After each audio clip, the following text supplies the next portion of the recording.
Everyone, welcome back to Evony with Genghis. So the other day I did a video on sub-city debuff generals in the tavern. I did it on one specific one, Catherine III in Russia. I'll go over her really quickly. I just want to point out some other ones that are really good as well.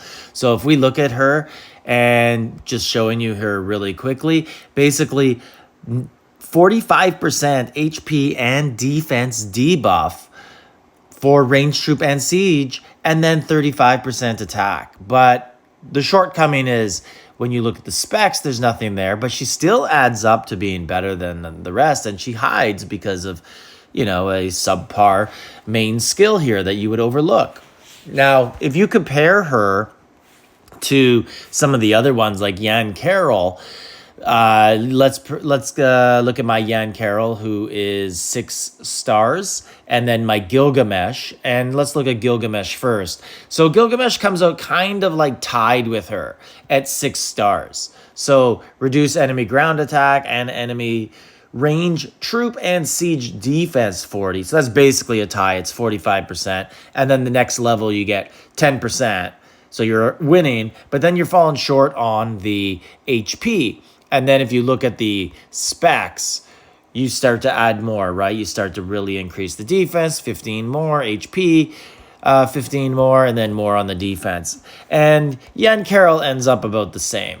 So minus 12 on siege defense, siege HP, get some mounted in there, some attack, and then more on the defense. And then here you can see that there's more siege defense and HP, 30%. So you could argue that they're all pretty similar, pretty close there.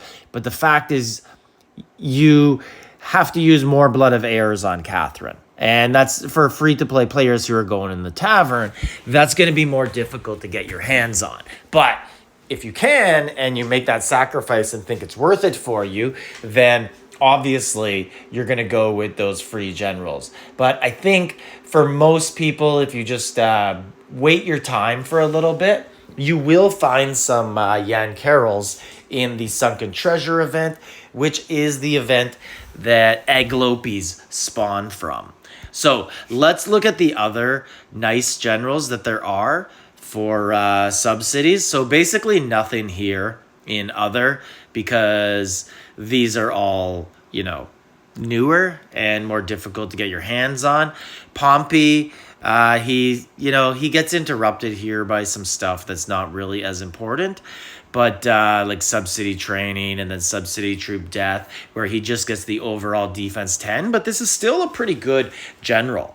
So ground troop, mounted troop, 10 and 10. You can look at all of this, but basically if you care about mounted and ground, like if you're a smaller keep, T1 trap type player, people tend to hit them with ground and mount. So this might be the one you want instead of Catherine with all her siege debuffs, because they're not going to be hitting you with siege. Jester, this one just frustrates me and lots of veteran players. Like, you give us a chance to ascend a general that we never really even had a chance to ever get more than like 1 or 2 copies. And he doesn't come around ever again. So it's like impossible to get this guy. This is just stupid that Evony even put him in those situations. Here, there's nobody. There, we have the one. Empress Wu, she falls into a similar category where it's range and siege, but she's like a weaker version of Catherine. But, if you're just searching around the tavern, you could grab some of her. You could grab some of both, right, at the same time, kind of like what I do with the Senate. I just grab every general I can get, because you never know what the easiest path is going to be to get 16 copies to fully ascend. And then here we have another ground and mounted, but pretty much a weaker version. Like these are going up by 5% as opposed to 10 and 15 on what was the person, Pompey over there. And then we go to Japan, and we have this guy that I always skip over. But again, another good range and siege, and he adds a little bit of mounted in there as well. So a little bit different mixture. You guys can check them all out on your own. But this one, Lincoln, he pretty much sucks. because his number 2 is just when general is mayor, training speed. So he kind of loses 1 full level of adding a debuff, but his other ones are high. So don't totally negate him.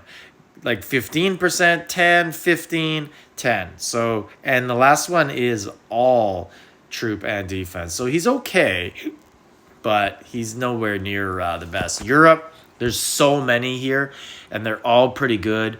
So we'll try and stay on just the tavern ones that are here and the older ones specifically that didn't come at a newer level. And again, here, this one would be really nice to help out with the mounted troop and ground troop ones if you have the T1 traps. And then right here, Charles Martel, another good one.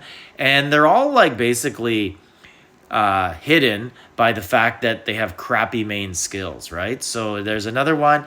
Just wanted you guys to know, look in the tavern, look through the ascensions. There are options. These are people we all skip over all the time. So Shalans is over.